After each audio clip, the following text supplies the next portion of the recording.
இன்றைய பதிவில் நம்ம என்ன பார்க்க போறோம் அப்படின்னா செவ்வாய்க்கிழமைக்கான கருத்தை சொல்லும் குட்டி கதை பதிவு தான் பார்க்க போறோம்.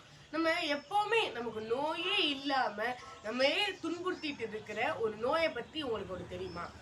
அப்படி நோயே இல்லாம எப்படிமா நோய் இருக்கும்? இது என்னமா ஒன்றும் புரியலையே, இது என்னது, அது அப்படி இல்லை இது இப்படி அப்படின்ற மாதிரி இருக்கு அப்படின்னு நீங்க கேட்கலாம். அதுக்கு காரணம் நானே சொல்றேன். என்னன்னா, நம்ம மனசாலே வர ஒரே நோய் ஓவர் திங்கிங். அதாவது ரொம்ப யோசிச்சுட்டே இருக்கிறது.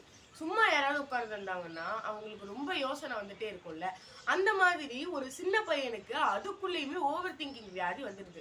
அதுக்கு மருந்தும் கிடையாதா. அதனால அவங்க அப்பா கிட்டே போயிட்டு அந்த பையன் வந்து, அப்பா என்னால ஒரு இடத்துல சும்மாவே உட்கார முடியல, ஏதாவது ஒரு எண்ணங்கள் வந்து நான் செய்யற வேலையெல்லாம் தடுத்துடுது, நான் என்னதான் பண்றதுப்பா அப்படின்னு கேட்கும்போது அந்த அப்பா சொன்னாராம், அதாவது ஒரு சூரியன், இவ்வளவு பெரிய சூரியன் இருக்கு, பூமியோட பன்மடங்கு பெரியது சூரியன். அந்த சூரியனை நம்ம கண்கள் இருக்குல்ல, கண்களுக்கு பக்கத்துல அந்த விரலையோ இல்ல ஒரு சின்ன கல்லையோ வச்சோம்னா அவ்வளோ பெரிய சூரியனும் மறைஞ்சு போயிடும்.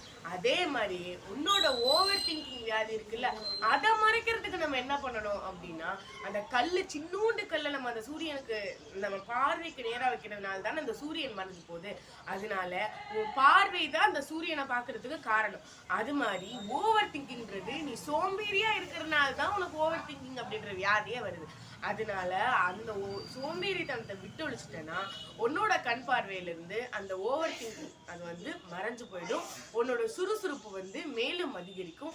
அதனால நீ மிகப்பெரிய பலனடைவா அப்படின்னு சொல்லி அந்த அப்பா சொன்ன உடனே அந்த பையனும் அதே மாதிரியே சுறுசுறுப்பா இருக்க ஆரம்பிக்கிறான். அதுக்கப்புறம் அவனுடைய வாழ்க்கையில நிறைய மாற்றங்கள் உருவாகுது.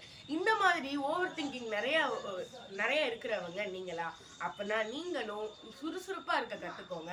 கண்டிப்பா ஓவர் திங்கிங் வியாதியெல்லாம் பறந்து போயிடும் என்று கூறி உங்களிடம் விடைபெறுவது நான் உங்கள் திஷா திருவீராஜ், ஊராட்சி ஒன்றிய நடுநிலைப்பள்ளி சவாய்ப்பட்டியில் 8ஆம் வகுப்பு பயின்று. உங்கள் சிந்தனையில் நான். நன்றி, வணக்கம்.